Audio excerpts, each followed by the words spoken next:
welcome to Planet Pathlings. I am Blue Whisper, your Thursday's hostess. Today I'm going to be exploring the history of the jack-o'-lantern.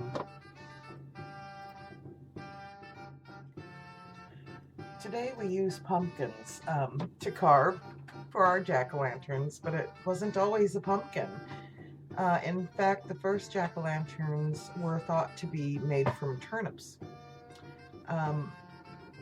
Carved, and the story goes, and there's really some debate about, where the jack-o'-lanterns have originated. One line suggests this custom originated from lighting candles for the dead to follow as they walk the earth. These candles were placed in hollowed out gourds and put in the ground to light the way. But others have suggested the practice originated from a Christianized Irish myth about a man named Stingy Jack.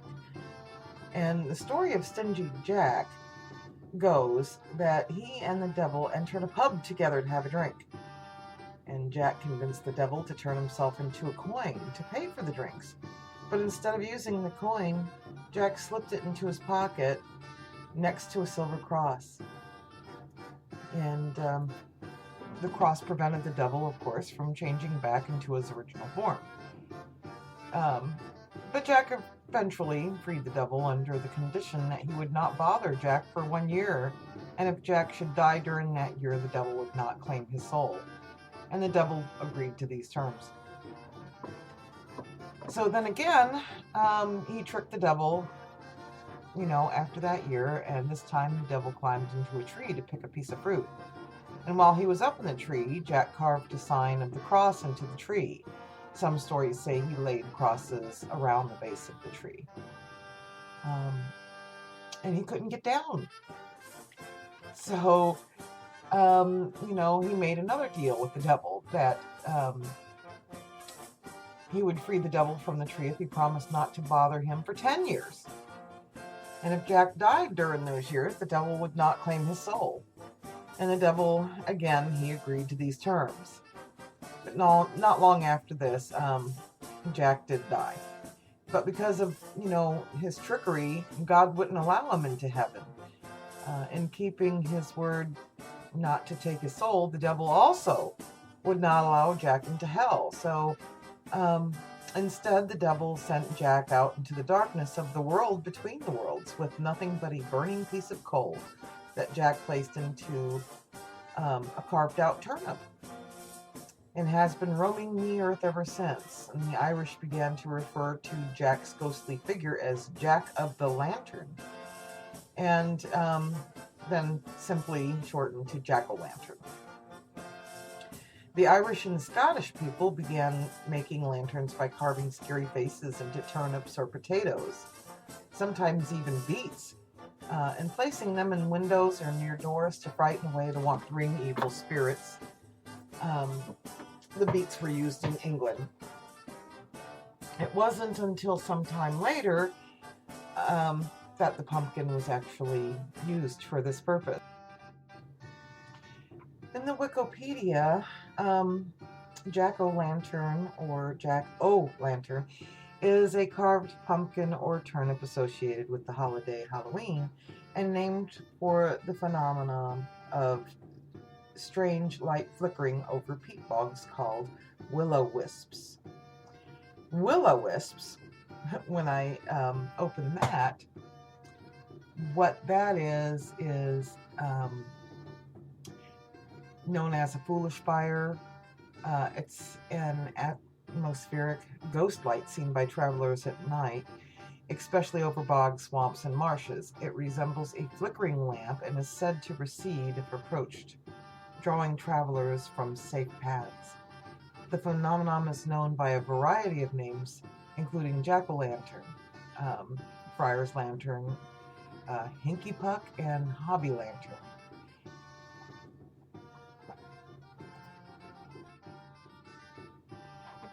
For the Irish and Scottish people, the main reason they began to make these lanterns by carving scary faces into turnips and potatoes and placing them in windows and near doors was to frighten away the wandering evil spirits. In England, it was the beets that were used, large beets, and immigrants from these countries brought the tradition to America, where they found the pumpkin, a fruit native to America, or thought to be native to America at that time, and thought that they made the perfect jack-o'-lanterns. In my research, I would guess because the turnip and potatoes and some of the other vegetables they used are solid, you know, all the way through, and probably more difficult to carve out than the pumpkin, which is hollow. And so now we're going to talk about the pumpkin. Today, in the different stores and grocery stores and farmers markets, we find all kinds of pumpkins. The two main pumpkins that we work with most usually is what we consider the carving pumpkin, which is the larger ones we use to carve out for the jack-o'-lanterns, and also the pie pumpkins, which is a smaller and sweeter variety. Both of them have such good nutritional value and can be, used for cooking. Mostly what we use the pumpkins for, usually pie.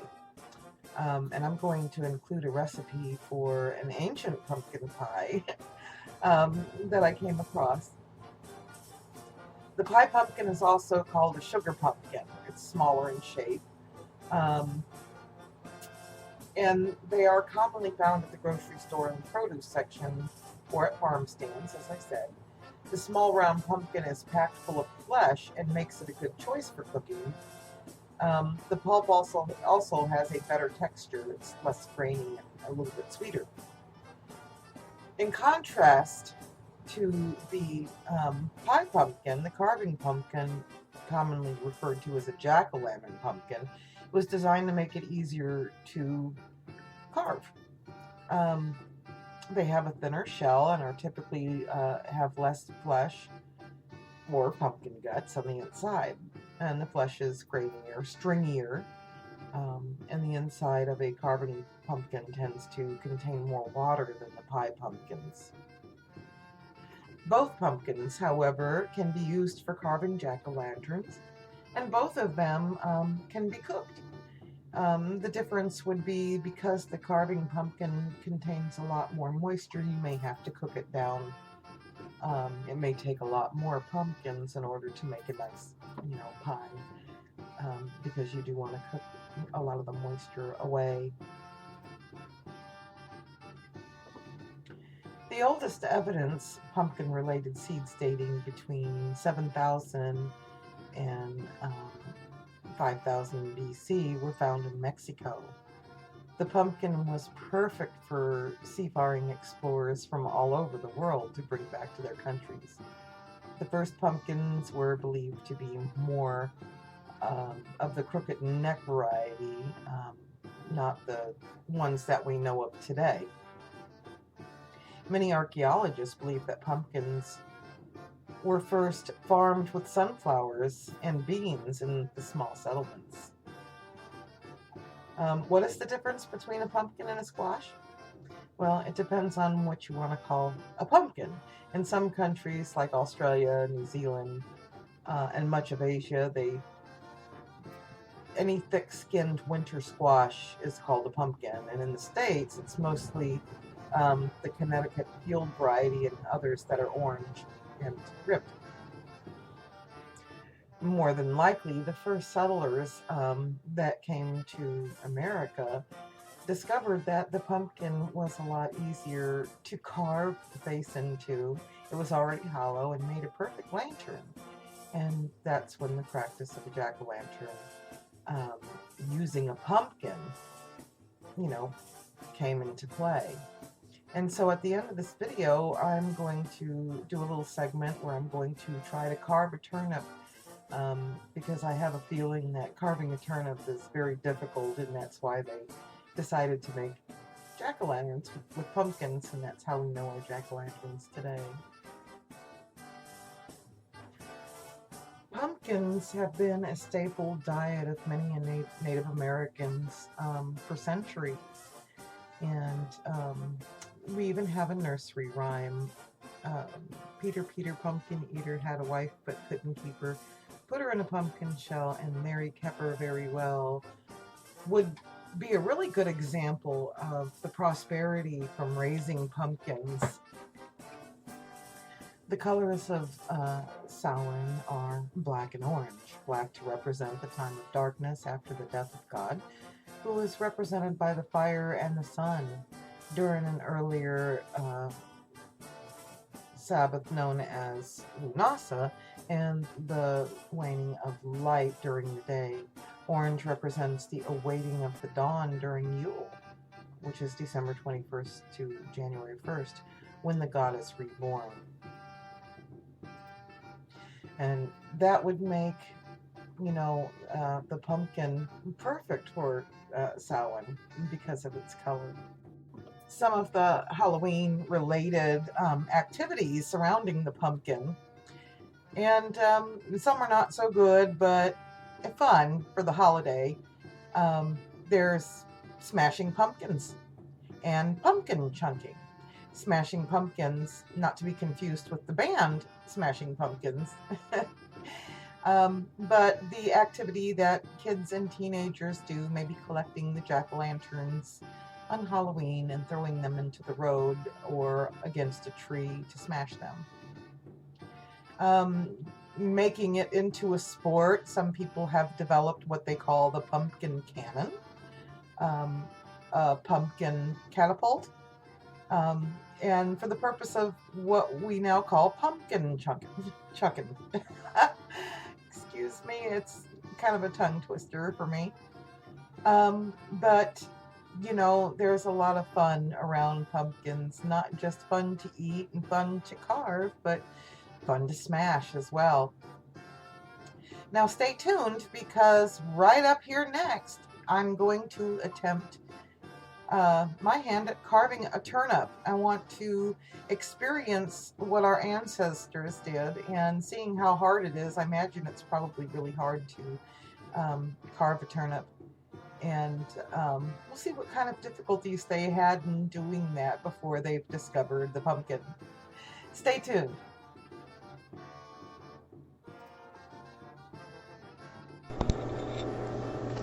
Okay.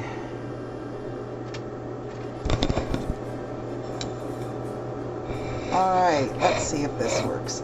Alright, so I'm going to attempt to carve this turnip as our ancestors did, and I'm not really sure how to start because it's solid. And so, I don't know, normally I would just cut around. Well, let's just try to get started. Yeah, this is, I don't think,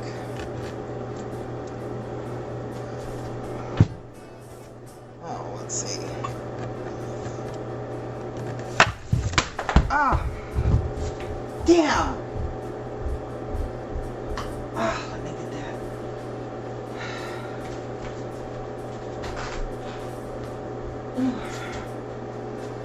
Shoot.